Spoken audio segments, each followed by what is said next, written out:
ಮಲೆನಾಡು ಭಾಗದಲ್ಲಿನ ಮಳೆಗೆ TB dam ಆರ್ಭಟಿಸ್ತಾ ಇದೆ. ಕೊಪ್ಪಳದ ಮುನಿರಾಬಾದ್ ಬಳಿ ಇರುವಂತಹ ಜಲಾಶಯದ ಡ್ಯಾಂನಿಂದ 1,20,000 ಕ್ಯೂಸೆಕ್ ನೀರು ಬಿಡುಗಡೆ ಮಾಡಲಾಗ್ತಾ ಇದೆ.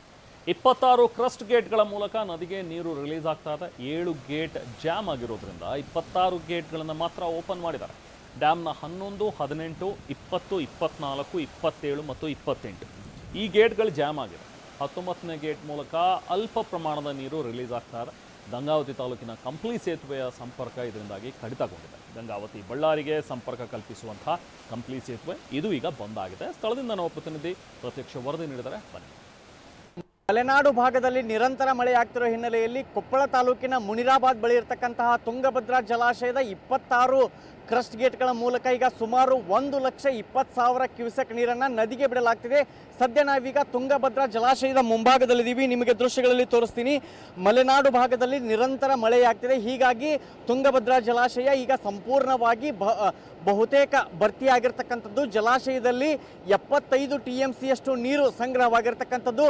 ಯಾಕಂದರೆ ಕಳೆದ ವರ್ಷ ತಜ್ಞರು ಒಂದು ವರದಿಯನ್ನು ಕೊಟ್ಟಿದ್ದರು. 19ನೇ ಗೇಟ್ ಏನು ಕೊಚ್ಚಿಕೊಂಡು ಹೋಗಿತ್ತು ಆ ಸಮಯದಲ್ಲಿ ತಜ್ಞರ ವರದಿ ಪ್ರಕಾರ ಜಲಾಶಯದಲ್ಲಿ 80 TMC ಮಾತ್ರ ನೀರನ್ನು ಸ್ಟೋರೇಜ್ ಮಾಡಬೇಕಂತೇಳಿ ವರದಿಯನ್ನು ಕೊಟ್ಟಿದ್ದರು. ಆ ವರದಿ ಆಧರಿಸಿ ಈಗ ಜಲಾಶಯದಲ್ಲಿ ಒಟ್ಟು 75 TMC ನೀರನ್ನು ಸಂಗ್ರಹ ಮಾಡಲಾಗಿದೆ. ಜೊತೆಗೆ ಮಲೆನಾಡು ಭಾಗದಲ್ಲಿ ನಿರಂತರ ಮಳೆ ಆಗ್ತಿರೋ ಹಿನ್ನೆಲೆಯಲ್ಲಿ ಒಳಹರಿವಿನ ಪ್ರಮಾಣ ಜಲಾಶಯಕ್ಕೆ ಹೆಚ್ಚಳವಾಗಿದೆ.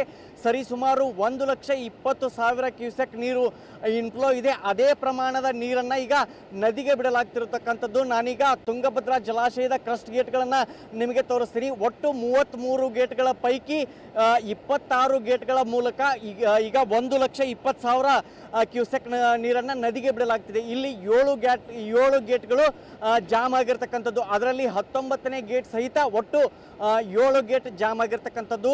ಕಳೆದ ಕೆಲ ದಿನಗಳಿಂದ ಶಿವರಾಜ್ ತಂಗಡಿಗೆ ಅವರು ಕೂಡ 6 ಗೇಟ್ಗಳನ್ನು ಮೇಲೆತ್ತಕ್ಕೆ ಸಾಧ್ಯವಾಗ್ತಿಲ್ಲ ಅಂತ ಹೇಳಿದ್ರು. ಗೇಟ್ ನಂಬರ್ 11, 18, 20, 24, 27 ಹಾಗೂ 28 6 ಗೇಟ್ಗಳನ್ನು ಮೇಲೆತ್ತಕ್ಕೆ ಬರಲ್ಲ ಅಂತ ಹೇಳಿದ್ರು. ಈಗ ಜೊತೆಗೆ 19ನೇ ಗೇಟು ಕೂಡ ಕಳೆದ ವರ್ಷ ಕೊಚ್ಕೊಂಡು ಹೋಗಿರ್ತಕ್ಕಂಥದ್ದು. ಆ 19ನೇ ಗೇಟ್ ಮೂಲಕ ಸ್ವಲ್ಪ ಪ್ರಮಾಣದ ನೀರನ್ನು ಹೊರಗಡೆ ಬಿಡಲಾಗ್ತಿದೆ. ಜೊತೆಗೆ ಗೇಟ್ ನಂಬರ್ 4 ಏನಿದೆ 4ಅನ್ನು ಕೂಡ ಕೇವಲ 2 ಅಡಿಯಷ್ಟು ಮೇಲೆತ್ತಿರ್ತಕ್ಕಂಥದ್ದು. ಒಟ್ಟು 33 ಗೇಟ್ಗಳ ಪೈಕಿ ಈಗ 26 ಕ್ರಸ್ಟ್ ಗೇಟ್ಗಳ ಮೂಲಕ ಸುಮಾರು 1,20,000 ಕ್ಯೂಸೆಕ್ ನೀರನ್ನು ನದಿಗೆ ಬಿಡಲಾಗ್ತಿದೆ. ನಾವೀಗ ತುಂಗಭದ್ರಾ ಜಲಾಶಯದ ಮುಂಭಾಗದಲ್ಲಿರ್ತಕ್ಕಂಥ ಕಿರು ಸೇತುವೆ ಮೇಲಿದ್ದೀವಿ. ನಿಮಗೆ ಕಿರು ಸೇತುವೆ ಮೇಲೆ ಕೂಡ ಈಗ ಅಪಾರ ಪ್ರಮಾಣದ ನೀರು ಹರಿತಕ್ಕಂಥದ್ದು. ಸಂಜೆ ವೇಳೆಗೆ ಜಲಾಶಯದಿಂದ ಸುಮಾರು 1.5 ಲಕ್ಷ ಕ್ಯೂಸೆಕ್ ನೀರನ್ನು ನದಿಗೆ ಬಿಟ್ಟರೆ ಈ ಜಲಾಶಯ ಸಂಪೂರ್ಣ ಕ್ಲೋಸ್ ಆಗಲಿದೆ. ಅಕಸ್ಮಾತ್ ಸಂಜೆ ವೇಳೆಗೆ 2 ಲಕ್ಷ ಕ್ಯೂಸೆಕ್ ನೀರು ಬಂದರೆ ಗಂಗಾವತಿ ತಾಲೂಕಿನ ಕೆಲವು ಹಳ್ಳಿಗಳಿಗೂ ಕೂಡ ಆತಂಕ ಶುರುವಾಗಲಿದೆ. ಕ್ಯಾಮ್ರಾ ಪರ್ಸನ್ ಮಾರುತಿ ಜೊತೆ ಶಿವಕುಮಾರ್, TV9 ಕೊಪ್ಪಳ.